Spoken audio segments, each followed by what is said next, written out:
It's Radio Free 501c, the podcast of Rogue Tulips Consulting. I'm your host, Cecilia Sapp, and we're so excited to be back for Season 6 and continue bringing you outstanding ideas and thought leaders and different ways of thinking. So don't forget to subscribe because you're not going to want to miss any of it. It's been a while since they've been on the show, and I've missed their humor and wit. It's Mike Jacka and Bryant Richards, and they're here with their winning repartee to talk with us about, is AI going to eat my lunch? It's July 15th, 2024. Welcome to episode 246. Hey everybody, it's Monday, July 15th, and that means it's time for another episode of Radio Free 501c, brought to you by Rogue Tulips Consulting. I'm your host, as always, Cecilia Supp, and yes, I am still a CAE and ACNP. Welcome back to the show, and this week's episode I was really looking forward to because Mike Jacka and Bryant Richards are back after a long hiatus.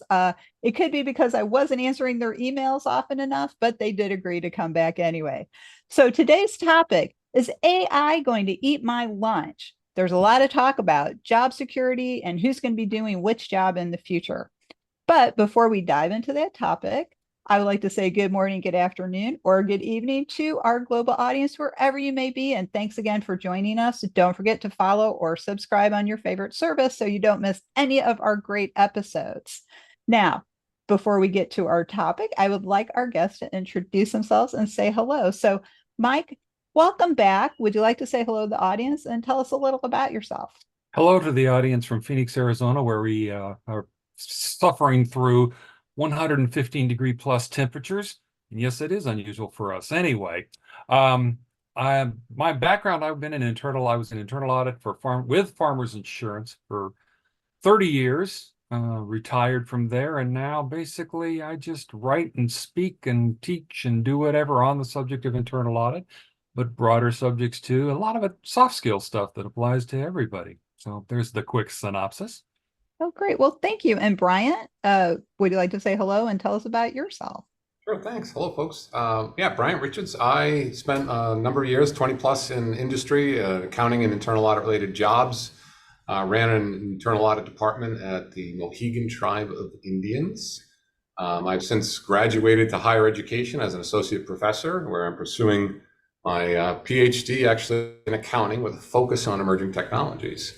Over the last 5 to maybe even 10 years, I've spent a lot of time working on emerging technology topics, including automation and artificial intelligence as they become so important to our profession. I will say this to the audience, I do have a sweet spot in my heart for nonprofits, spend a lot of time with them, and hope that today's session is really valuable to you folks. Well, that's great. And like I said, it is wonderful to have both of you back because I so enjoy our conversations and they're always so interesting. And this topic, artificial intelligence, everyone's accusing poor little AI of wanting to steal their job. Now, based on my experience with Google Gemini and ChatGPT, unless you get the paid version of ChatGPT, that's definitely not stealing your job. And Google Gemini, that's a contender. But so what are some of the issues? And let's start with Bryant on this one. What are some of the issues related to artificial intelligence and the fear that it might actually steal someone's job? Oh, sure. Thanks, Cecilia. Yeah, I love the question. What a great way to start this off, too.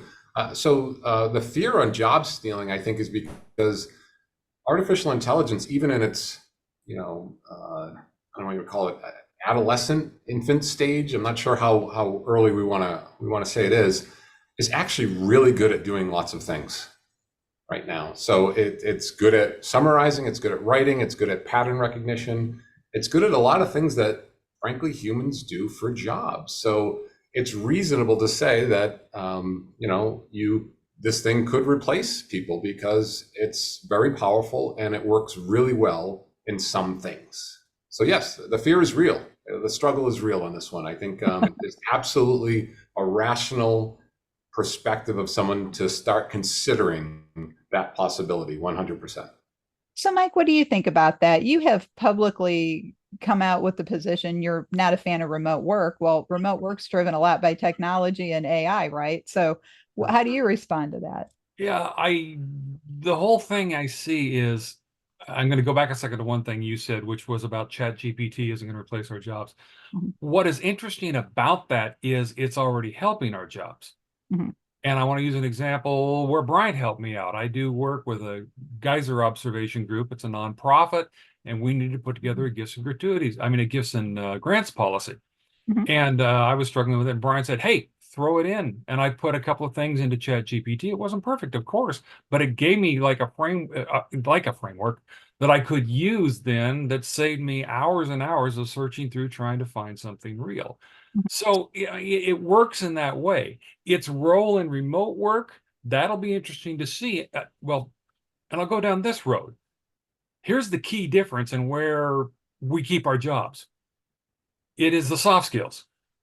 And so that's the issue that comes up in remote work. How well can we use our soft skills? How well can we communicate? How well can we do those things?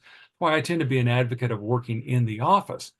But that reinforces the point that AI, any of these things going on, we have to realize what makes us human and how that makes us different than AI and the computers that are out there.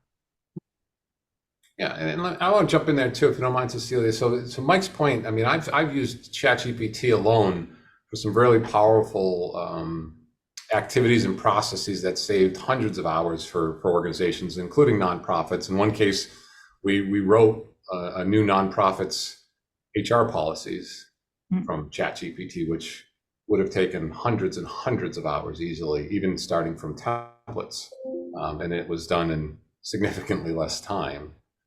These tools are very powerful. They do very useful things under the guidance of the right humans. Yeah, and I think that's really the point. And I'd like to share an example from last week from my personal experience and get your take on that. So I have been a big fan of the Google AI model. So I started out with Google Bard, was in their beta group. It's now Google Gemini. And a lot of people tell me, oh, I use ChatGPT. I use ChatGPT. Well, that's great. I had not tried it because I was happy with Google Bard and Google Gemini. So, because I use it for research purposes, I don't do generative AI. And at this point, Google Gemini is just starting to become generative. But here's my example. So last week, I was talking with someone else who raved about ChatGPT and said, oh, it's so wonderful. You should try it. So I went to Google Gemini and I asked it a very simple question. What is Radio Free 501c? And it came back and it were really a very beautiful long paragraph about the podcast and how wonderful and awesome it is and how everybody should subscribe to it. But seriously, it did. It wrote a very nice piece about it and even gave me a bullet point summary about the show. And then I asked it a follow-up question. What are some reasons people would want to subscribe to Radio Free 501c? And it gave me 4 short paragraphs about why people might want to listen to Radio Free 501c. I was like, wow, this is awesome. Then I went to ChatGPT. I used the free version, of course. And I asked it the very same question. What is Radio Free 501c? And it came back very quickly. I am always amazed at how fast these tools work when you're researching. I'm very impressed by that. So, but ChatGPT came back and said Radio Free 501c is an alternative music radio station that promotes alternative media and runs a 501c3 organization. And I gave it follow up because people have told me you got to kind of train ChatGPT. So I said, well, it's actually a podcast. What can you tell me about that? It came back with the same answer. And I said, well, it actually doesn't own a nonprofit. It's a podcast for nonprofit professionals. Can you give me some more information on that? And it kept coming back. It insisted that this is a radio station. So I want to say to all of our hardworking staff at the Federal Communications Commission, no, this is not really a radio station running unlicensed. I'm not a pirate station. So I found that really interesting. My question is this: are we going to see an economic artificial intelligence divide because perhaps you need to pay for ChatGPT to get better response options? Now, I do want to say here in defense of ChatGPT, it's very good on brainstorming because the friend I was talking to last week said, let's brainstorm a title for a podcast episode. And it worked very well on the brainstorming. But as far as like answering a question. Not so much, even though I gave it more input. So we'll start with Mike on this one. Do you foresee an economic divide in artificial intelligence? Like, are my AI tools or responses going to be less valuable because I'm not paying for them? I'd say down the road, there's no doubt that's going to happen. That's just the way we work as an economy. There'll be the cheap ones to draw you in, and then it'll become pay to get anything more than that. It makes sense. I mean, go to gaming, go to anything else. It used to be you could get free games to get you into it, and the ones now you do, you can tell I play a lot of games. You get into it, but then it's the next level to really do anything real. So I think there's no doubt it's going to turn into that, and we're seeing some of that. And to be honest with you, that's going to be the only way they can continue to support it is with an income. They've got to find an income stream. Look at Facebook and X and all the rest of them. Eventually, they had to find income streams to make it work. Yeah. Well, yeah, good point. Economically, you do got to have money to support platforms. That's a good point. Bryant, what do you think? Yeah, so it's interesting because if we talk about economic divides, I mean, I think an economic divide obviously exists already. I think the interesting perspective that I bring, just looking at the accessibility of these new tools over the last, I'd say, 10 years, it's actually brought more power into the hands of more users. So you could almost argue that the new model of free version is creating more accessibility. Is there a divide? Sure, but I think it creates arguably less of a divide, or you might want to look at it and say it creates more quality of life for more people by doing it this way, because even those who can't afford $20 a month can still get access to free versions of these things, which can be really useful in different ways. And then how quickly can you get to a $20 a month version, which really starts leveling up your capabilities. So to me, I mean, yes, it's hard to break an economic divide, but I'm really interested in the accessibility that these tools bring to more people. I think that's a powerful perspective as well, especially to nonprofits who don't have a lot of budget. That's right. Well, and that's a good point too. And when you look at a model like the entire Google model, they offer a lot of things for no fee. I use Google Workspace, so I don't know if I have more access or less, to be honest, because I've been using it for so long. But I do know that like Gmail, I had a Gmail account for no fee. They do that a lot. And Google also has, and for our audience, this is an important thing to know if you're not aware of it already, Google has a program where they will give a grant to a nonprofit organization and basically set them up entirely on Google-based Office software. So like Google Workspace for a nonprofit. So that's out there too. I do understand totally the digital economy and why they have to, they get you in with a free thing. And yes, I am also a game player, Mike, and I actually will spend money on those silly things because it's like, but I don't want to lose my Powerball. So I get that. I totally get that. But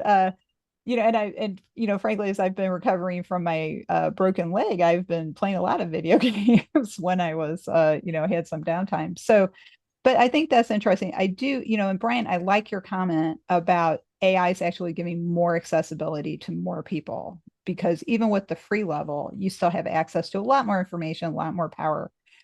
Now, as we were preparing for this episode, you both mentioned the Kirby Davenport Framework, which is 5 steps that any organization can use as they're looking at artificial intelligence and how they're going to implement it. And Mike, I'm going to throw this back over to you to outline those 5 steps for us, and then we can have a conversation about that. Yeah. And Kirby and Davenport a number of years ago, excuse me, came up with this framework. They called it 5 paths, or I think we renamed it. Bryant and I have worked with this and fixed it around a little bit, primarily focused on internal audit. But again, they did it as a broad one. We called it 5 paths toward continued value. And in my mind, we talk about, is AI going to eat my lunch? This is the response to AI eating your lunch. It's figuring out, as it's been put, not working against, but working with AI. What are the roles? And there's 5 of them. There's the step up where you become the leader, where AI becomes your assistant as you work as a leadership role. There's step in where you are working with AI. It's the concept of the citizen developer, the person within a department who helps determine what it is that automation does. There's step narrowly for the people who What you're looking for is that niche that is just not worth the value of automating, but it is still valuable for the organization. There's step along with, which are the ones that kind of continue to be the workers, the one doing the type of work, but using AI as an assistant. I'll go real quick to that one. We talked about the time you spend doing things versus Chat GPT doing it for you so that you're to that next step. That's where step along with helps you with the actual job most of us are doing. And the final one, and kind of the important one, is that step forward. That's the futurist. Those are the people who are not only seeing what AI can do, what automation can do, but they are seeing what the next realm of AI and automation may well be, and helping drive the company or drive the department to that. These are the roles that individuals will need to take a look at to determine how do I best fit in for what I want and what AI can do with it. Well, and I think, Bryant, the Kirby Davenport 5 steps that Mike just outlined, that plays in really well to one of your areas of expertise, which is automation. And you've both been on the show talking about that before. So, how can we put AI into that automation framework? Yeah, oh no, Cecilia, it's perfect. That framework hits any kind of technology for sure, especially the emerging stuff where we're not quite sure what to do with it yet. That is really impinging upon sort of this threat to humans working type of thing, right? So I think it fits perfectly, and we've applied it in the same way. I think what you find with this framework is when you look at nonprofits, especially budget constrained nonprofits, which I suspect many would raise their hand and suggest that they're maybe in that category. Both tools, but especially AI, are so accessible that really strategizing your organization going forward using the steps can take you out of that we all wear 10 hats type of thing and get you into a better state of operating. I think if they take these paths seriously with automation as well as AI, and I think it could help pull a lot of nonprofits out of this hand to mouth feeling, with whether it's grants or funding or whatnot, and the feeling of I can't go home at 5 o'clock, even though I want to have lunch with supper with my family because I've got one more thing to do. I really think some strategic look and thought towards this model of how your organization serves people and deploying a small amount of technology can really move the needle, I think. That's a good point. Having spent my entire career working in the nonprofit profession, in some aspect, we do tend to spend a lot of time on menial tasks. And when we say menial, we don't mean as an unworthy task, but it means you're using your hands a lot. You're filing something yourself, you're stuffing those envelopes yourself, or you're pulling that email list together yourself, when your mind could be working on other things and getting that subject matter out there that you have in your head, for example.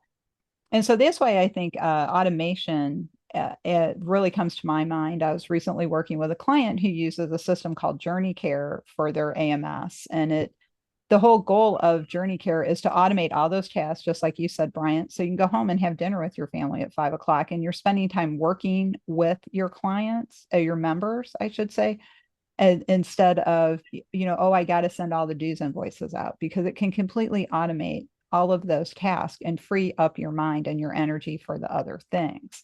So I think what I'm hearing from both of you, and do correct me if I'm wrong, knowing it may affect future invitations to the podcast, but it sounds to me like you both see AI not just as a tool, but as a member of your team.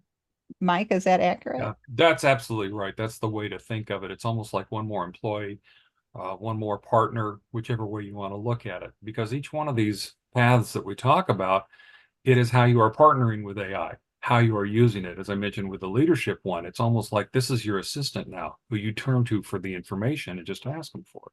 So yeah, very much so. That's part of the thing I know that Kirby and Davenport had when they were writing about it initially, was it is just now a part of your team. And just think of it that way. Do not think of it as an intruder, but think of it as a friend. I like that. That's a great way to look at it. What do you think, Grant? Yeah, I like what Mike says, and I usually do, which is helpful. It's interesting though. I've helped some folks who were challenged with using it or wanting to use it by explaining to them. My wife always says, it lies. Be careful. ChatGPT lies, or it hallucinates. And it's funny, once you put this in perspective and you say, you know what, it's not a liar or a hallucinator. It's just a first year staff that works really fast. Yeah. And you start thinking about your first year staffs and you're like, they kind of lie and hallucinate too. And it's interesting. And they need supervision and they need guidance and they need prompting. It's just, you've never had a staff work so fast for you before, in doing these types of things. So you gotta, partner is a good word, but you gotta be careful, especially these early versions. They are in fact staff level employees. They don't know what they're saying. And since the models are really just predictive models guessing at what words should come next, you got to be careful with validating and making sure that there's an expert human involved in whatever process AI is involved in. With that though, if you can do that and you pick a step that involves AI, to your point, Cecilia, I mean, nonprofits the value is in the service they provide. It's not in the filing. It's not in the collection and manual keying of data. That's not the value to the world. And if we can somehow make that done more easily so that the nonprofits can do the valuable things more, I mean, it's just a huge win for everybody. Yeah, I agree with that. And I think especially service-oriented nonprofits like people who feed the hungry or bring education to people who don't have access to it, I think they really need to spend their time on the mission as opposed to typing letters Well, or that's Excel. the line I think, Bryant, you stole from somebody else, but you use all the time. Get rid of the clickety click and start using the thinkety think. I like that. I like that. I dictate a lot more than I used to. My texts are really long because AI allows me to dictate instead of type. They're much faster and less typos usually. Except I did learn the hard way. Don't say Oompa Loompa in a text because it just won't print it. I don't know why. I was trying to make a Willy Wonka reference to one of my brothers. Of course. And it was like kept changing it to everything but. And I'm just like, it is Oompa Loompa. So we do need to train them better, which brings me to my next question. Why are chatbots so stupid? That feels loaded, Cecilia. That feels really loaded. Well, I'll tell you, there are just some really dumb chatbots out there. And to me, the concern in that area, which I hope corporate America fixes, is they are using chatbots to interact with customers. Yep. And the chatbots are not programmed well enough to answer a basic question like, what time will the service or what time will I'm sorry, let me say it again. What time will maintenance be done on our Comcast system on that day? And it cannot answer that question. Yeah, I can jump in on that one, Mike, if you don't mind. Okay. Yeah, I'd love to. So it's interesting because there's a lot of tools out there, and it's not just what you're seeing available. There's companies selling back office AI deployment type solutions. There's one company called Druid AI that's just come out with some higher ed focused solutions, and what we found is in their deployments, people can't tell sometimes that it's AI. They think it's a person. They've deployed them as TAs. They've deployed them as, answering student questions. I mean, they've deployed them in a lot of different ways. And so to your point, I think there's AI out there right now that can be trained well enough to not be distinguishable from humans in some cases. And the companies just aren't spending the money to use those systems for you in that case, right? So they're just not spending the money. So that's like free ChatGPT versus the paid version. So when you look at a chatbot, if you build a chatbot, it's actually more like automation where it's an if-then set of rules. If they ask this, make it say this, if it's that. So if you're looking at a true pure chatbot without AI, it's just set of logic rules that have to be continuously updated by someone every time they find failed conversations. And how much are they investing in those iterations is the question. With AI, it learns and it updates, and ideally it's been trained well enough before it gets to you. So basically, then when you're talking to a not really helpful, knowledgeable chatbot, it's probably not AI. It's very unlikely that it's AI. Okay, well, that's good to know because while I'm a high level tech user, I don't really know that much about the back end, which is why I ask these questions because I find it pretty frustrating if we're going to have walls put between us and an actual human being, that device better be well trained, because you're just really making all your customers frustrated. It's the next step after. Please pay close attention. Our options have changed. Choose one if, choose two. Yeah, and that's what I love about those is Comcast voicemail tree will actually hang up on you, because it will decide you don't need any help. It's you, not the system, and it'll just hang up on you. Been And there. I'm like, what? But I do find, and again, I can't do a Turing test on everybody in a box. Like, are you real or not? Are you really a person? But I do find often going and asking for an actual agent to talk to, you can resolve your situation much more quickly than trying to talk to the automated system. So corporate America, there's a lesson for you. If you're going to use an automated system, make sure it's well trained and that it has access to a great knowledge base. So now we talk a lot about nonprofits, of course, on this podcast. And we were talking about those 5 steps from Kirby and Davenport. And as we were preparing for this, you weren't quite sure if nonprofits could use them, but it sounds to me like these 5 steps are definitely something nonprofits could use.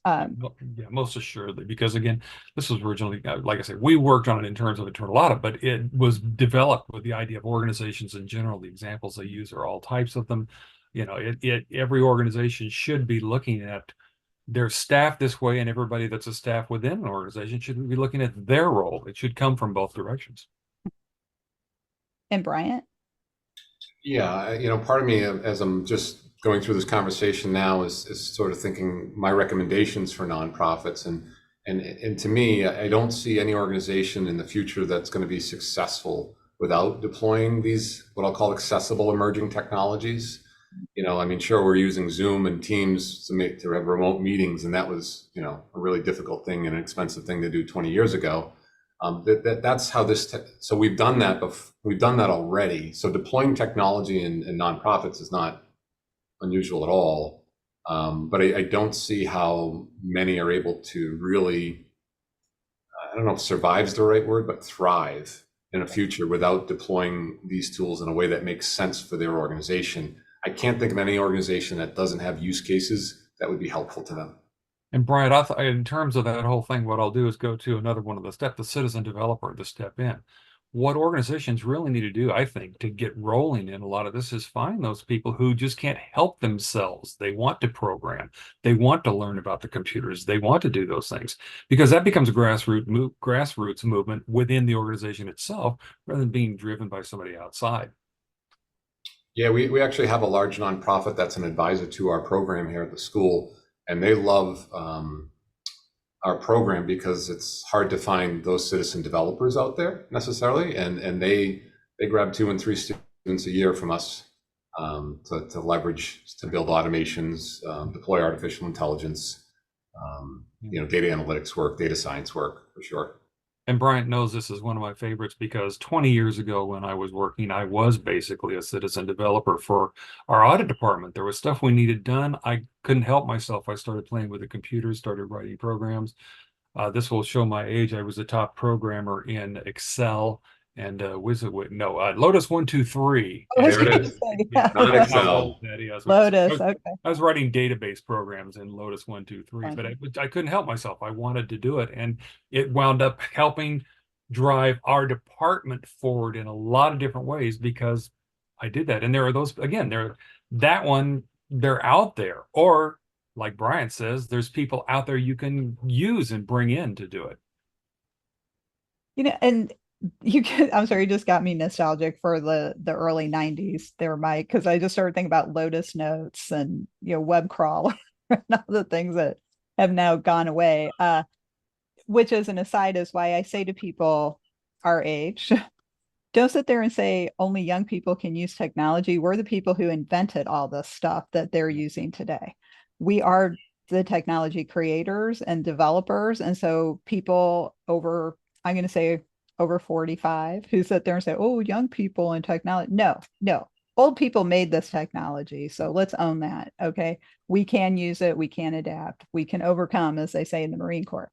So one big issue that comes up a lot with artificial intelligence. And I think it's an interesting one to wrap up our conversation with, is the threat of artificial intelligence. Now, when ChatGPT really got big about a year or so ago, and everybody was starting to talk about it, people are starting to use it. People start realizing how much artificial intelligence was already in their life, and they didn't realize it. That's what spell check is, very basic AI kind of program. A lot of people, including Stephen Hawking years ago, before he passed, obviously, and then, of course, Bill Gates, were warning about artificial intelligence and that it could be a danger to us. Because if it does actually get so big we can't control it, or as they sometimes say in science fiction, it could become sentient. And so then you start thinking of movies like the Terminator series, where the computer became sentient and tried to get rid of all of us. And so that might be extreme. But I was on a networking call about a year ago and we were talking about AI. And I said, well, we have to look at our stories as human beings because that tells us who we are and our hopes and our fears. And our fear is obviously of AI, because I could not think of one story with an AI element in it that ended well. And somebody on the call actually did a search. How many stories with AI end well? 6. So I'd like to hear your opinion, and let's start with Bryant. Do you think AI is a threat to humanity's existence in the future? So power is a threat. Mhm. And, and whatever form it's in is always the more powerful, more threatening it can be. So yes, it's a threat. Nuclear bombs are powerful. They're a threat. Climate's powerful. There's a threat, right? So classifying it as a threat, I think, allows us to ideally be thoughtful in its usage, which I'm hearing lots of conversations about and lots of people making rules and regulations. I can't wait to see more of that. The challenge about AI, I think, is that the threat is coming so fast, or the power is coming so fast. Are we smart enough as humans to address the risks that quickly in anticipation? I don't know. So I agree it's a threat. I think we understand it's a threat. I don't know if we're good at moving fast, though. Right. Good point. Mike, what do you think? I think there's a bigger threat in reliance on it when it's still inadequate, which is what we're running into right now. And I guess I agree with the speed concept that Brian has talked about.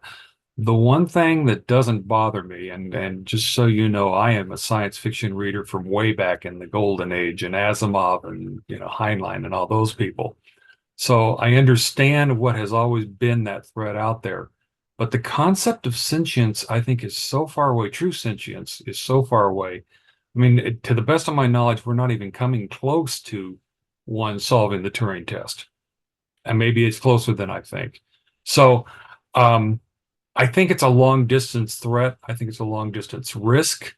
That doesn't mean we don't have it in mind, because again, to Brian's point, it's happening fast, and it may happen faster than we expect. So we've got to keep it on the radar. We don't just set it back there. It's not like the Yellowstone caldera may go off. That's going to be a while. Sentience and computers and doing more with AI, that's going to sneak up on us probably faster. But I do believe, keep it in mind, but it's not our number one threat. We have bigger threats with it in regard to our reliance on it, our use of it, and just making sure that this whole thing was called, "Is it going to eat my lunch?" As long as we keep our human side, and in our work and anything we do, we maintain our humanity, it can't do that. It can do the clickety click, but it can't do the touchy-feely stuff, the soft skills, the skills that make us as human beings different than computers. Well said, and I agree. I believe AI is a tool, and like any tool, the intention in which it is used is what matters, and how well we learn how to use that tool, and how well we model that behavior for others to follow. And this is where I think ethics are really important when it comes to artificial intelligence, because we need to make sure we're setting guidelines, we're being responsible, and we're not running when we should still be walking. or to use more of a carpenter example, measure twice, cut once. Mm. And I think we need to measure twice right now with AI. So, well, this has been great having you both back. It's been a great conversation, really fun. And I think we hit all the high points. And yes, you will be back. Just a question of when. So, what I like to do is ask my guests at the end of every episode, what's the one thought you would like the audience to take away today? And how can they get in touch with you if they would like to connect later? So, Mike. First off, you can reach me at mjacka@fpax.com, or I'm on LinkedIn, and I want to bring that point up right away. If you have any questions about the paths and the steps that we've talked about, reach out to Bryant and I. We're more than happy to talk about it. But I would say that's the big takeaway. For each person individually, where do you see yourself working with AI in each one of these paths? Find it and figure out how to develop it so you're a leader in that path. Great. Thank you. And Bryant? Sure. Yeah. So Bryant Richards on LinkedIn. Absolutely find me there. Obviously, actually, bryant.richards@nichols.edu if you're looking to connect me directly. I'm happy to answer any questions or connect with anybody who's interested in these topics for sure, as Mike said. The one thing I would say that might be a little different and surprising is this. I've spoken with a lot of folks on RPA and AI especially, even the most technologically concerned or apprehensive individuals, something happens when they interact with it. They tend to actually have fun. Mm-hmm. AI is actually kind of fun in a lot of ways.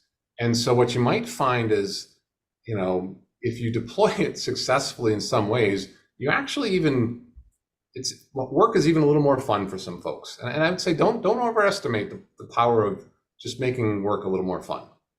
AI can get you there. I love that. That's a great point. I hadn't thought about that.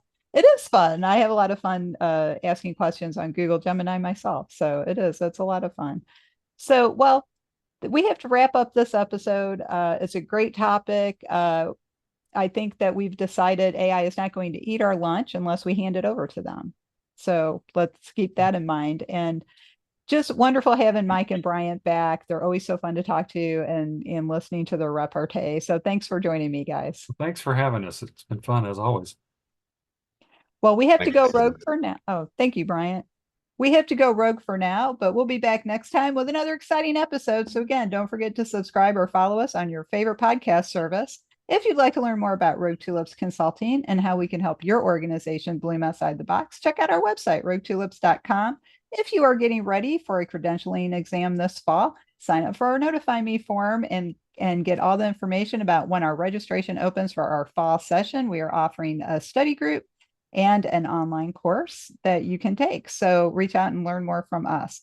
So that's all for this week. On behalf of Mike, Bryant, and myself, we'll see you next time.